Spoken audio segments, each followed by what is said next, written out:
Students, आज हम 10वीं कक्षा के विज्ञान विषय का अध्याय 11वां मानव नेत्र तथा रंग बिरंगे संसार में मानव नेत्र की संरचना के साथ साथ मानव नेत्र के अंदर मुख्यतः दो दोष, निकट दृष्टि दोष और दूर दृष्टि दोष के बारे में पढ़ेंगे। आगे बढ़ते हुए सबसे पहले आपने यदि मेरा लेक्चर नंबर 7 नहीं देखा है तो आप पहले उस लेक्चर्स को देख लीजिए। उसके बाद आपको जो बातें बताई है उसकी कंटिन्यूटी में ये लेक्चर है। तो now we can start this lecture by a simple model. जो एक पारदर्शी भाग है, आँख का ये एक पारदर्शी भाग जो उभरा हुआ होता है जिससे प्रकाश प्रवेश करता है, यह पारदर्शी भाग जहाँ से प्रकाश प्रवेश करता है इसे हम क्या कहते हैं? कॉर्निया कहते हैं। कॉर्निया का हिंदी में क्या नाम है? स्वच्छमंडल कहते हैं। सबसे ऊपर जो भाग आपकी आँख यदि आप देख रहे हैं तो उसके ऊपर एक पारदर्शी झिल्ली है जिसका नाम क्या है? कॉर्निया या स्वच्छमंडल। इसके बिल्कुल पीछे यदि हम आँख को देखें तो मैंने इसकी संरचना को निकाल रखा है,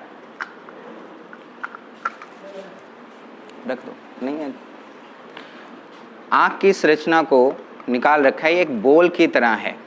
यह बॉल की तरह होने के कारण इसका यदि हम व्यास देखें, यदि इसे हम खोलें और ये एक बॉल की तरह से दिख रही होगी आप सभी को, यह बॉल की संरचना का व्यास कितना है? 2.3 सेंटीमीटर से लेकर 2.5 सेंटीमीटर तक का होता है। मतलब यदि ये बॉल को हम यहाँ से यहाँ तक इसका व्यास देखें 2.3 सेंटीमीटर से लेके 2.5 सेंटीमीटर होता है। बिल्कुल इस कॉर्निया के पीछे, इस कॉर्निया के पीछे, यहाँ पर इस कॉर्निया के पीछे एक संरचना होती है, मांसपेशीय संरचना होती है। इस मांसपेशीय संरचना को हम क्या कहते हैं? परितारिका। और इसके बीच में जो जगह होती है, ये खाली जो जगह है, इस खाली जगह को हम क्या कहते हैं? पुतली या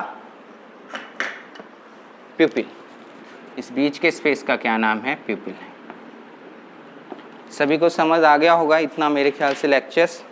आगे बढ़ते हुए पहले नंबर पे पारदर्शी भाग जहाँ से प्रकाश प्रवेश करता है उसे हम कॉर्निया कहते हैं, इंग्लिश में कॉर्निया, हिंदी में स्वच्छमंडल। इस कॉर्निया के बिल्कुल पीछे एक मांसपेशीय संरचना होती है जो फैलती और सिकुड़ती है। जो फैलने और सिकुड़ने से बीच की जगह जो बचती है उसका क्या नाम है? पुतली है। पेपर में बहुत बार पूछा गया है कि आँख का वह भाग जो प्रकाश को नियंत्रित करता है, तो बहुत सारे बच्चे उसको पुतली का आंसर देते हैं, जो कि गलत है, क्योंकि पुतली एक जगह है जिसको नियंत्रित कौन कर रहा है? परितारिका। तो आंसर इसका एग्जैक्ट प्रकाश को नियंत्रित कौन करता है? आँख का वह भाग जो प्रकाश को नियंत्रित करता है, तो दैट इज परितारिका या आइरिस है, ना कि पुतली। पुतली यदि आइरिस यदि फैलेगा, आइरिस फैलता है तो बीच की जगह कम हो जाती है। बीच की जगह कम होने पर पुतली का आकार छोटा हो जाता है। पुतली का आकार मतलब पुतली के आकार को भी कौन बदल रहा है? तो परितारिका है। इसके बाद इसको यदि हम खोलते हैं, इसको खोलने के बाद हमारी संरचना जो दिखती है, ये आगे आप इसको देखेंगे, यहाँ से आगे इसके बाद बिल्कुल इसके पीछे जो मॉडल में दिखाया गया है, एक छोटा सा लेंस दिखाया गया है। इस छोटे से लेंस को हम, ये एक जस्ट एज ए मॉडल है, तो एक पारदर्शी होता है ये मॉडल। पारदर्शी एक लेंस होता है जिस लेंस का नाम है उभयोतल लेंस या उत्तल लेंस। ये दोनों तरफ से उभरा हुआ होता है इसलिए उभयोतल, दो बार। और ये किससे जुड़ा होता है? ये एक प्रोटीन जेली से बनता है। प्रोटीन जेली किससे जुड़ी होती है? आगे आपको, यदि मैंने पिछले लेक्चर से आपने पूरा देखा हुआ है तो मेरे ख्याल से आप सारा कुछ बता सकते हैं। ये कहलाते हैं सस्पेंसरी लिगामेंट और ये कहती है पश्चिमाभि मांसपेशियाँ। और पश्चिमाभि मांसपेशियों का क्या काम था? ये आपने पिछले लेक्चर्स में सारा पढ़ा था। पश्चिम मांसपेशियाँ यदि सिकुड़ती हैं तो वह इस लेंस के आकार को इस तरह बदलती है कि वस्तु का प्रतिबिंब कहाँ पे बनता है? दृष्टि पटल पर बनता है, जिसके कारण हमें निकट और दूर की वस्तुएं दिखाई दे पाते हैं। इसे हम लेंस की समंजन क्षमता कहते हैं।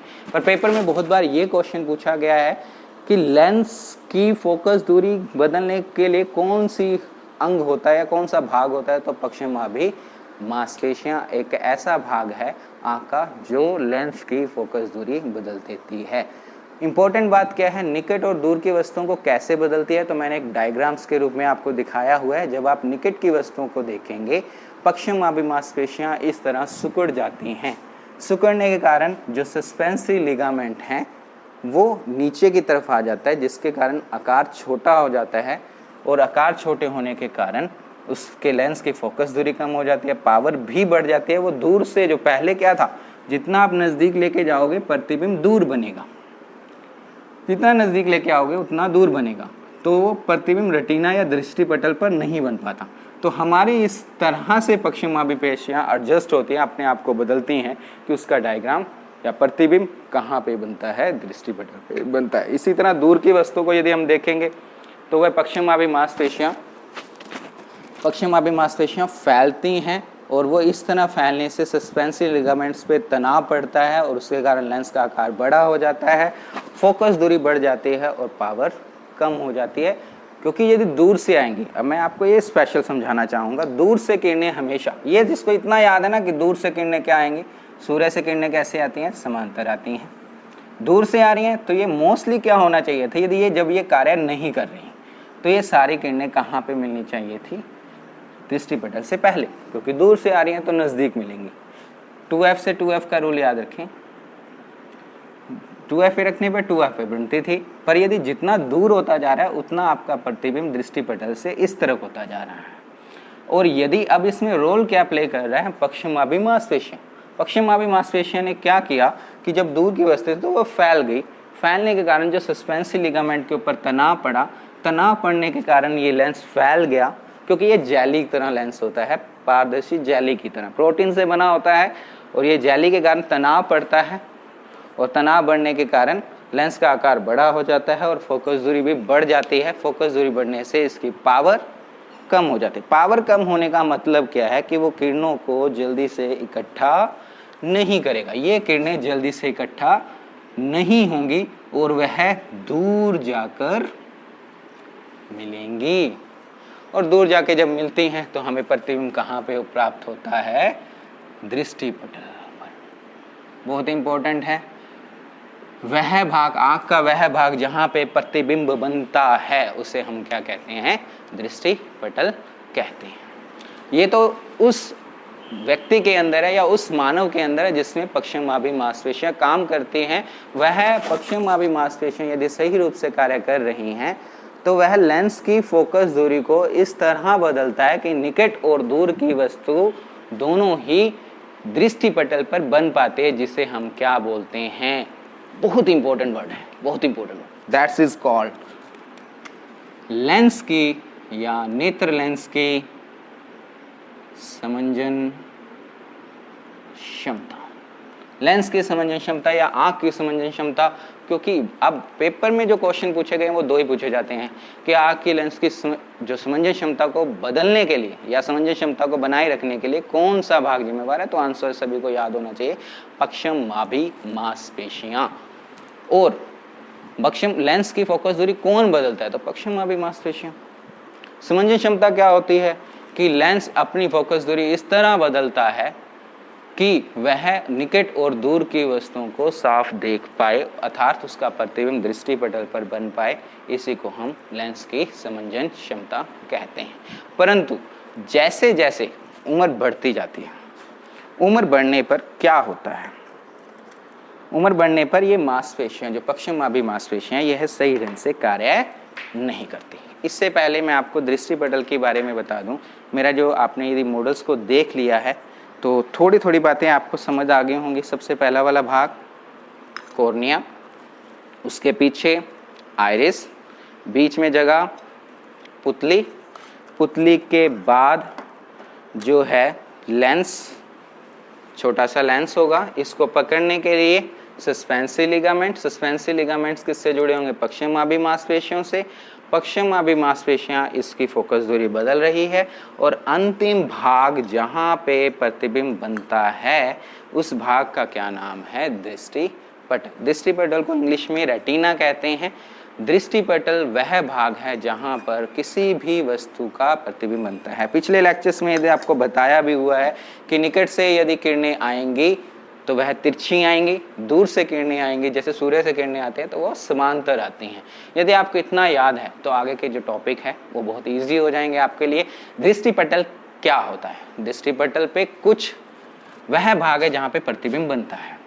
इसके अलावा भी यहाँ पे कुछ बिंदु होते हैं, जिसमें से आपका नाम एक याद रखिए, बहुत इंपॉर्टेंट पॉइंट है, पीत बिंदु। जब आप आँख को दिखाने जाते हैं, आपकी आँख के लिए एक मशीन सी होती है जहाँ पे आपको गर्दन रखने के लिए कहता है और वो आपको एक बिंदु को वो देखता है।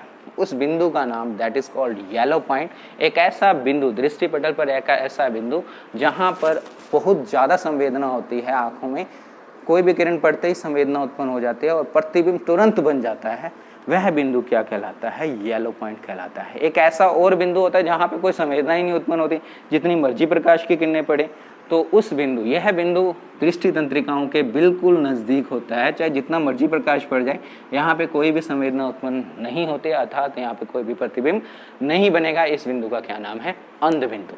इसके अलावा एक ऐसे कुछ और भी बिंदु पाए जाते हैं या और कोशिकाएं पाई जाती हैं, जिसका नाम है शंकु कोशिकाएं और दंड कोशिकाएं।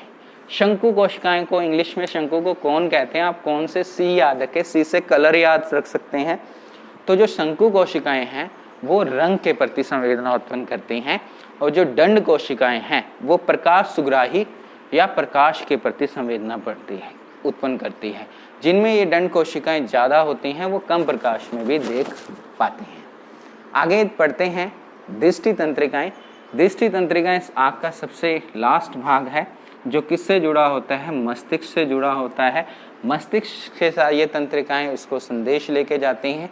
मस्तिष्क पे उसका प्रतिबिंब जो पहले दृष्टिपटल पर, क्योंकि ये प्रतिबिंब आ रही हैं, किरणें मिल रही हैं, तो मैंने आपको पिछले प्रकाश का परावर्तन और अपवर्तन में पढ़ा होगा। यदि किरणें मिलती हैं तो कौन सा प्रतिबिंब बनेगा? वास्तविक एवं उल्टा। तो ये उल्टा प्रतिबिंब बनता है। उल्टे प्रतिबिंब को हमें तो सीधा दिखाई देता है। ऐसा क्यों है?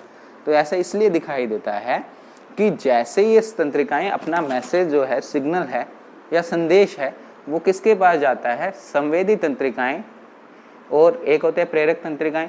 संवेदी तंत्रिकाएं उसे मस्तिष्क तक लेके जाती हैं, और उस मस्तिष्क से मैसेज, उसको मस्तिष्क एनालाइज करता है, विश्लेषण करता है। विश्लेषण करने के बाद उसका सही उल्टी इमेज को या उल्टे प्रतिबिंब को सीधा कर देता है, और हमें प्रतिबिंब साफ दिखाई